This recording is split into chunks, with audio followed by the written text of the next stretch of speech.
just get a little parched.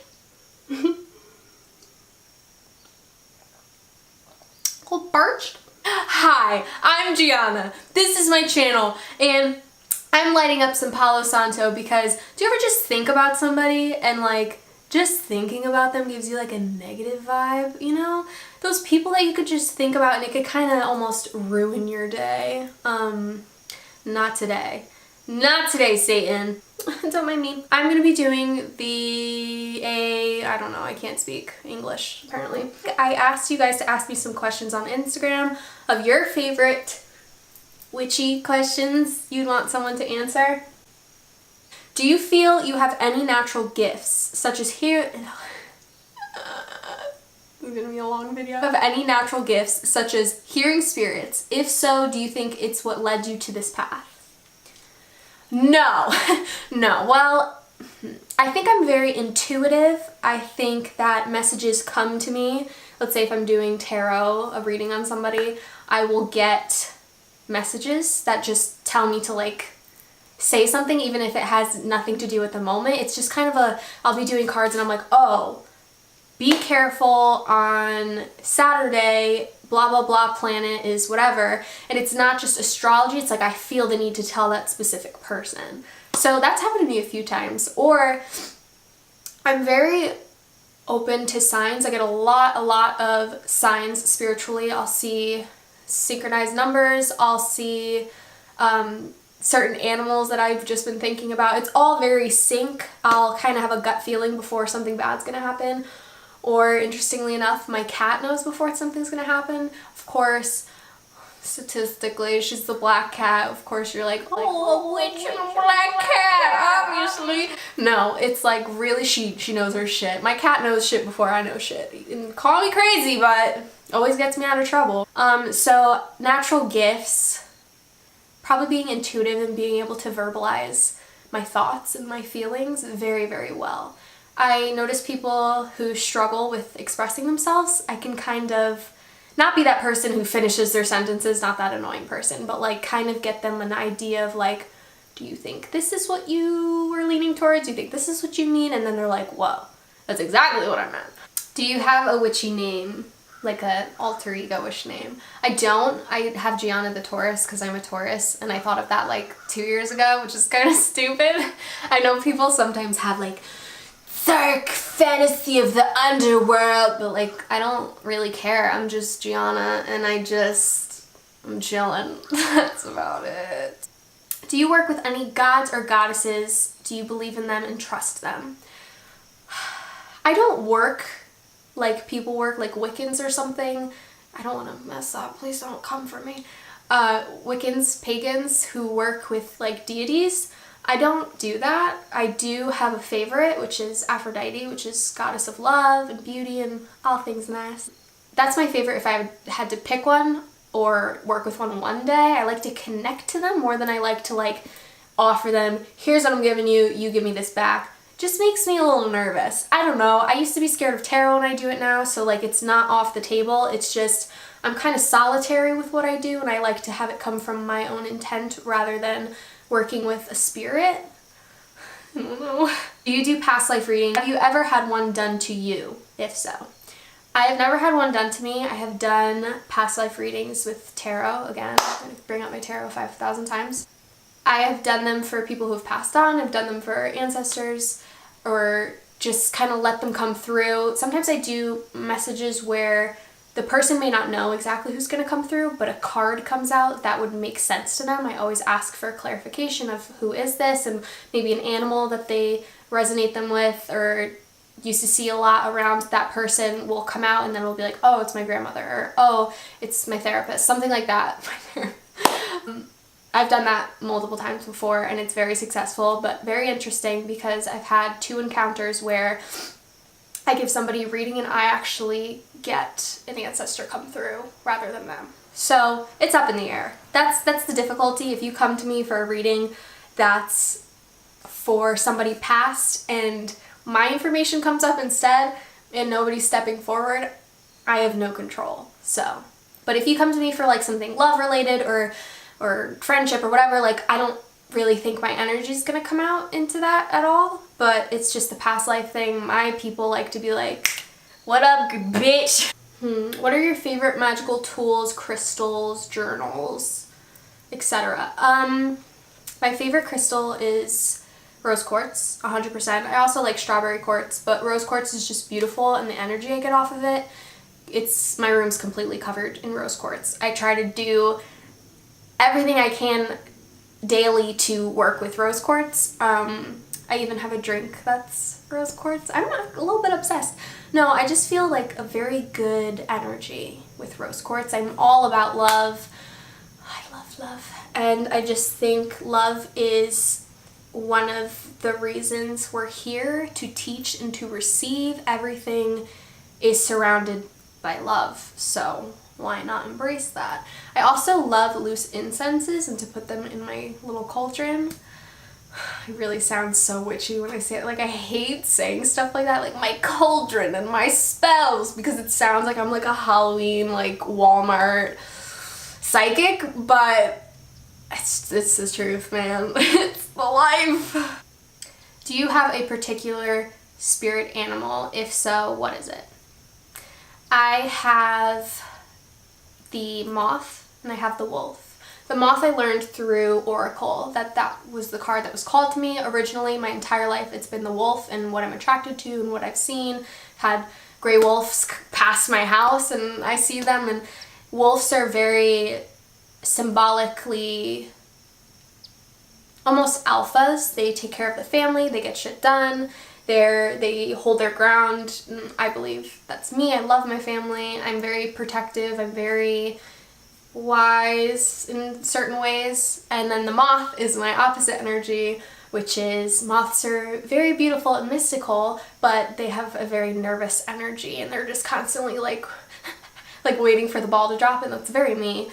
Even though I do have that grounding ability, I also definitely have some air sign in me, which is kind of up in the air, kind of like, you know, just a moth. I'm a fucking moth. Are there any ways you could practice dark magic? Do you? And would it still respect the beliefs of Wicca? I don't practice Wicca per se. I like to take different sets of religions and combine them into one. That's why I consider myself solitary. I would never do dark magic. Some people like to do shadow work. Some people like to work with deities that are dark, and I'm not about that life. I know there is good and bad to everything. It's just a matter of perspective and a matter of what you want in your life. I have gone through enough shit to not need to bring in the negative energy to me or the darkness. Sometimes people do dark magic to get more drastic, faster results, but I feel like there's always attachment with that, so that's why I'm not very fond of it. I don't need anything following me around that's negative or helping me that's negative, because I feel like you always they're always partying and wanting something in return. That's just my personal belief. Do you have any witches in your family or ones that you aren't aware of? Okay. Not that I know of. My whole family is kind of spiritual oriented in their own way. We all love crystals. We all love like salt lamps, and I've done magic with my sisters. I've helped them do magic before. I've done magic for my mother. I believe there was an aspect of my great-grandmother possibly being psychic. I do know that. I don't know anything for sure, but I know my mom, when she was younger, used to practice a little bit, which is very interesting. I didn't know that until I was like 14. She didn't tell me that, or 13. When I started getting a little more into it, she was kind of explained it. She didn't have the abilities that I have now to have the access to the books or the candles or whatever. It was kind of just her own intention and seeing it manifest. It was mainly manifestation, but she liked the witchy aspect of it. So I definitely think it's within the family. I just think it's very hush-hush, which is kind of sucky because I'd like to know, but I don't really think anybody knows because it's so zippy. And it's interesting because my family is so open to everything, so it's weird that like that aspect got kind of cut off, but I think maybe we used to not be open in the older days. Maybe it was more you know, not talked about because it's very dangerous back then, as in like burning the stake dangerous. So maybe that's why, I don't know, but I definitely feel like I have a lot from my mother's side, more than my father's side, but I think there's aspects to my father's side for some reason, because my grandmother, his mother, is very afraid of psychics, and you couldn't really talk about that, or you couldn't talk about witchy things in front of her because it really flipped her out, and I feel like she had to have had an experience, maybe personally or with sisters or something, that she was petrified from, so you never know. What was the most creative spell you have ever done, and what did you use? I don't know that it's creative. I'll say the one that worked the best for me is always love. Always love. I use pink candles, red candles. I use fire. I use writing the person's name or a picture of the person. I've done that before. It's nothing negative. It's just kind of when you burn the product to ash, it seals things in. Sometimes I don't like burning things because I feel a little negative vibe about that. It's more when I'm trying to get rid of somebody, I'll burn it. When I'm trying to bring somebody into my life, I'll bury it. So burn it, bury it, never throw anything in the garbage. I know that. And if you're gonna do any freezer magic to get rid of somebody, not putting people in the freezer, but sometimes putting their name in the freezer can have somebody detach from you. It's nothing negative. There's a very nice send-off if somebody's really irritating you, and I won't go into the spell completely, that could be a different video, but their name ends up in there, and or a picture of them, and they leave you alone, and that's about it. There's no negative aspect to that, but if you're gonna do something like that, or you're gonna do fire magic, realize that you can cut that person off completely out of your life. So if it's a wishy-washy situation where you still really want them in your life, but not at the moment, don't do any sealed magic like that. None of that. That's my advice. And yeah, the most creative thing I've done has been love spells because it works the best, and pink candles or peppermint. Chamomile is very beauty related and very love related. Mint is huge. Roses, obviously. And you could kind of either make a spell jar, it's been successful for me, or the candles. Candle magic has never failed me. Let me tell you that if you get a book on candle magic, because I don't want to be the person to tell you. I never want to be like a specific teacher. I'm just telling you what I do. You can listen to it or not listen to it. Definitely that has been one of the main things that has helped me. Other than like praying to what it is I believe in, that's a close second. Obviously nothing comes close to the divine, I believe, but telling you, fucking works. Do you think it's necessary to cast a circle when you do spell work or any magical working? Yes. Whether it's a ring of salt, which is honestly, in my belief, the best you could do, whether it's saging before and after, whether it's having a crystal around your neck or within your space, always have something to protect yourself, because people don't realize that the intent you put into the magic is what makes the magic work. So even if your mind drifts for 5 to 15 seconds about something negative that you don't want to happen, it can go within your magical workings if you don't speak it out of existence. So by having the crystal or by saging after you've had the thought or something, when you get off track and your mind goes there and then it dwells on that and it kind of lingers in the subconscious, it can fuck up your magic, to say the least, and it could even do the reverse. So when you're doing your magic, try to be in a very meditative state and focus exactly on what you want, and don't focus on what you don't, because as soon as you do, it does the reverse. What's your favorite incense? I love dragon's blood. I love anything Palo Santo. I don't really know if that counts. And I love frankincense. Frankincense has to be my top, and then dragon's blood, and then whatever else below that. What works really well in magical terms is peppermint, although it smells like shit when you burn it. It works really well. Yeah, I like dragon's blood on the stick, and I like the resin. The resin's kind of fun because it kind of looks like a bloody goo, Halloweenish, so when you do burn that, even with frankincense or something, you get to see it bubble up and heat up and turn into bubbles and then kind of disperse into smoke, which is really cool. But scent-wise, that's what I love. I love vanilla as well. Cinnamons are okay. I'm kind of very sensitive, so like I don't like anything overpowering, but frankincense. Frankincense, for all its properties, protections, and people have been using it since the time of Cleopatra. She used frankincense and myrrh. Yeah, I like to mix them though. I'll put on one incense that's vanilla and one that is Palo Santo or something like that, and then the combination swirls and creates loveliness. How do you raise energy before rituals or spell work? I like to dance, which seems a little cliche, but when I put on whatever it is I'm wearing to conduct the spell, to put my energy into it, I like to put on, God, this is gonna sound weird, not seductive, but sensual. I don't know if I'm using the wrong words. More vibey music. Music that makes my body kind of flow, but not like nothing like raver. Raver like, yeah, like none of that. No hard raps. That's my other ego. Overall, definitely sensual music. Music that makes me feel beautiful and like a powerful sexual being. That's what I do. What element do you work with the most? I work with earth because I am an earth sign. I like working with fire, as I said before. Air, meh.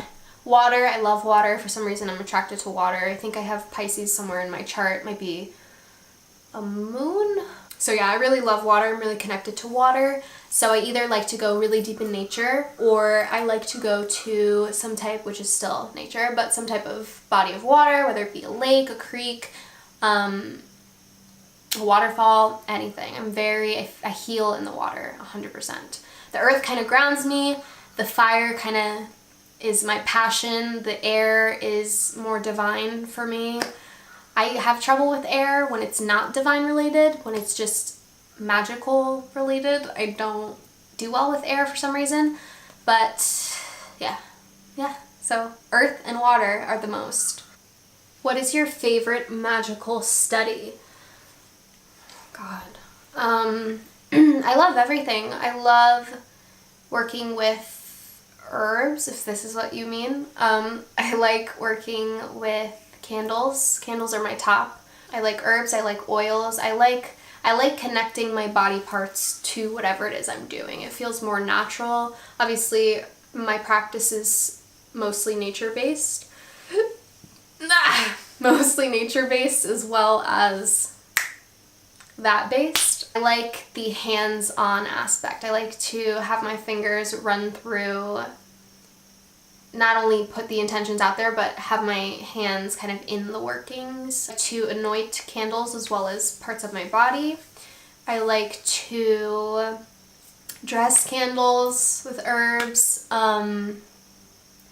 Just the atmosphere is very nice. I just like the witchy, not aesthetic, but like kind of aesthetic. It's more to me than just aesthetic, but what I love, what I get off on every single day is my room and how it's very bohemian, very dark, but has light aspects to it. It's very cozy, and it's not just from the room itself, it's from the aspects in the room, it's from the energies that I've been working with all day that give it that vibration. It's from the scents of the herbs and resins or whatever I've been working with. It's the dried flowers on the wall. It's the candles that are lit. It's the vibrations that are brought about by not just divine, but the material aspects of it, the material natures. Yeah. That was my video. I don't really know if this was a good video. Like, I don't know if anybody got anything out of it, but I had fun making it, so that's all that matters. I'm gonna do more tarot for you guys. I didn't want to become a tarot channel just in case people are worried, because I know like my last, 2 videos had been tarot. I did take one down though. Yeah, I don't know. I hate leaving stuff up. I'm such a like weird clean freak with that it's like if I have tarot surrounded by a certain month, I don't want to leave it there forever. Like tarot September 2018, like we're over that. I want to delete it. Like people have gotten their use out of it. There's no point, but whatever. I do want to do more future tarot, more general tarot. If you want a tarot reading, reach out to me via my Instagram, which is down below, Gianna_the_Taurus, as well as my shop link below. If you need some oils or custom blends, let me know. It's always negotiable. I do have what I have in stock on my shop, whether it be crystals or whether it be oils or necklaces, whatever. I do have that currently, but if you personally wanted a specific order, contact me via DM and we'll get into it. Yeah, that's about it. I don't know. I hope you guys enjoyed this, and I hope to see you back on my channel again. I can't wait. Like, comment, subscribe. Let me know what you want to see next. And I'll see you next time, beach! Hey, hunty.